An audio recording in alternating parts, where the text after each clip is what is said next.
Assalamualaikum warahmatullahi wabarakatuh. Kembali lagi bersama saya Tria Harpianingsi dari Universitas PGRI Palembang, Prodi Bimbingan dan Konseling. Salam kenal seluruh pendengar BK Sahabat Siswa. Baiklah, kali ini saya akan membahas tentang bimbingan konseling karir. Tepatnya teori karir menurut Donald E. Super. Mungkin dari teman-teman dan pendengar semuanya sudah ada yang mengetahui atau mempelajari tentang teori karir menurut Donald E. Super ini. Menurut Donald E. Super, mencanangkan suatu pandangan tentang perkembangan karir yang mencakupnya sangat luas. Karena perkembangan jabatan ini dipandang sebagai suatu proses yang mencakup banyak faktor H, misalnya lingkungan dan individu itu sendiri. Menurut teori Donald E. Super ini, ada pembagian lebih lanjutnya, yaitu kebutuhan, sifat-sifat kepribadian, kemampuan intelektual, selanjutnya kehidupan sosial, ekonomi, keluarga, tuntutan lingkungan, kebudayaan, dan kesempatan atau kelonggaran yang muncul. Itu menurut dengan individu itu sendiri. Donald E. Super mengatakan bahwa orientasi karir seharusnya dimulai sejak awal sampai pensiun dari dunia kerja itu, di mana ada beberapa konsep model konseling menurut Donald E. Super ini. Yang pertama yaitu diagnosis, kedua adalah proses, yang ketiga adalah hasil. Di mana diagnosis ini kita mencari permasalahan dan mencari apa yang akan dibahas. Yang kedua yaitu proses, di mana di sini kita melaksanakan apa yang telah kita cari dan kita tuangkan dalam bentuk pikiran. Dan yang ketiga adalah hasil. Hasil ini di mana itu merupakan apa yang kita dapatkan dari proses diagnosis dan proses tersebut. Selanjutnya, menurut teori Super, setiap individu itu memiliki perbedaan individualnya masing-masing. Yang pertama yaitu perbedaan tentang kepribadian, kemampuan, nilai, minat, sifat, dan konsep dirinya. Selain itu juga teori tersebut mengatakan bahwa setiap individu itu memiliki kecakapan khusus dalam setiap pekerjaan. Misalnya, si A lebih pandai dalam pekerjaan bidang administrasi dan si B lebih berpengalaman dalam bidang sebagai guru.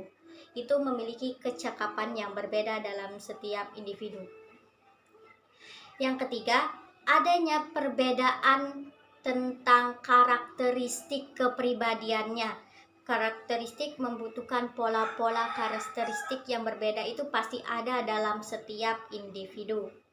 Dan yang keempat adalah kompetisi, di mana dalam dunia kerja itu pasti ada yang namanya kompetisi, di mana setiap individu akan berusaha meraih apa yang menjadi keinginannya. Setelah membahas dasar-dasar dari teori Donald E. Super tadi, kita masuk ke dalam tugas perkembangan vokasional, di mana tugas perkembangan ini dibagi menjadi beberapa tahap sesuai dengan usianya. Yang pertama, kristalisasi, di mana mencakup usia 14 sampai 18 tahun, di mana pada fase ini ada karakteristik umumnya, yaitu di mana periode kognitif memformulasikan sebuah tujuan dari vokasi tersebut. Yang kedua, spesifikasi, usia 18 tahun sampai 21 tahun, di mana karakteristik umumnya itu yaitu peralihan dari vokasi yang tentatif ke yang lebih spesifik. Yang ketiga, implementasi, usia 21 tahun sampai dengan 24 tahun. Ciri-ciri atau karakteristik umumnya yaitu periode penamatan sekolah dan pelatihan. Lanjut, yang keempat yaitu stabilisasi usia 24 tahun sampai dengan 35 tahun. Karakteristik umumnya itu di mana ia mengkonfirmasi karir yang ia sukai. Nah, tahap yang kelima atau tahap yang terakhir yaitu konsolidasi, yaitu pada usia lebih dari 35 tahun, di mana memiliki karakteristik umum yaitu pembinaan atau pelatihan kemampuan karir tersebut. Baiklah, pendengar semuanya, kita lanjut lagi ya, yaitu menurut teori Donald E. Super ini, karakteristik atau pola perempuan dan laki-laki itu berbeda loh. Di mana perbedaannya? Kita mulai dari yang karakteristik pola laki-laki terlebih dahulu. Yang pertama yaitu pola karir stabil, di mana ciri-cirinya itu adalah profesional, manajerial, pekerja, dan terampil. Yang kedua yaitu pola karir konvensional, di mana ciri-cirinya hampir sama dengan pola karir stabil tadi, tetapi ada perbedaannya. Yang pertama yaitu profesional, yang kedua pekerja, yang ketiga terampil, dan yang membedakannya itu adalah administrasi.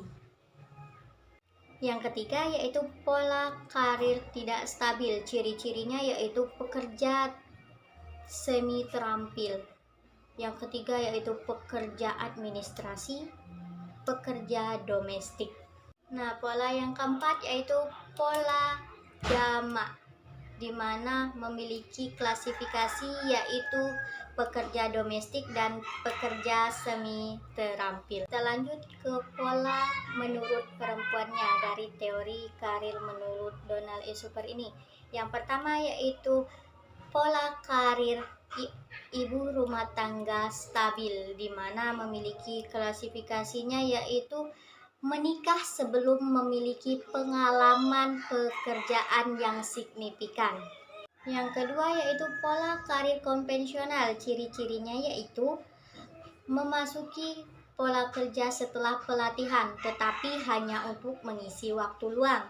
Yang ketiga yaitu pola karir kerja stabil, di mana klasifikasinya yaitu memasuki kerja setelah pelatihan dan memandang pekerjaan atau karirnya itu sebagai pekerjaan seumur hidup. Yang keempat yaitu pola karir double track, di mana memasuki dunia karir atau kerja setelah melakukan pelatihan, lalu menikah dan melakukan tugasnya sebagai karir kedua. Yang kelima yaitu pola karir terinterupsi, di mana memiliki ciri-ciri yaitu memasuki dunia kerja dan melupakan tugasnya sebagai ibu rumah tangga paruh waktu. Yang keenam yaitu pola karir tak stabil. Biasanya ini terjadi pada masyarakat sosial ekonomi yang lemah. Nah, yang terakhir yaitu pola karir multiple trial, di mana pada multiple trial ini yaitu seseorang itu tidak memiliki kemampuan mapan dalam suatu pekerjaan atau karir yang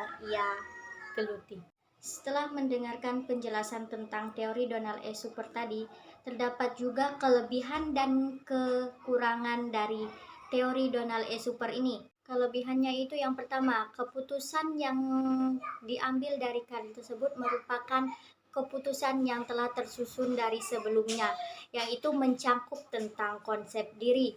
Yang kedua yaitu dalam teori Donald E. Super ini juga menjelaskan dan mereka merangkum tentang jenis kelamin sampai habis masanya. Yang ketiga yaitu walaupun fisik individu itu cacat, tetapi menurut teori Donald E. Super ini setiap orang memiliki kemampuannya masing-masing sehingga bisa melaksanakan atau memiliki karir dalam dirinya yang harus ia kembangkan. Kekurangannya, di mana kekurangan dari teori menurut Donald E. Super ini yaitu karir itu mengkaji konsep diri yang mencakup sangat luas, tetapi hanya berkaitan dengan kepribadiannya. Baiklah teman-teman dan pendengar BK Sahabat Siswa semuanya, itulah tadi penjelasan saya tentang teori BK Karir menurut teori Donald E. Super. Apabila ada kata-kata yang salah atau kata-kata saya yang sulit dimengerti, saya atas nama Tria Harbianingsih mohon maaf. sebesar-besarnya. Saya akhiri, wassalamualaikum warahmatullahi wabarakatuh.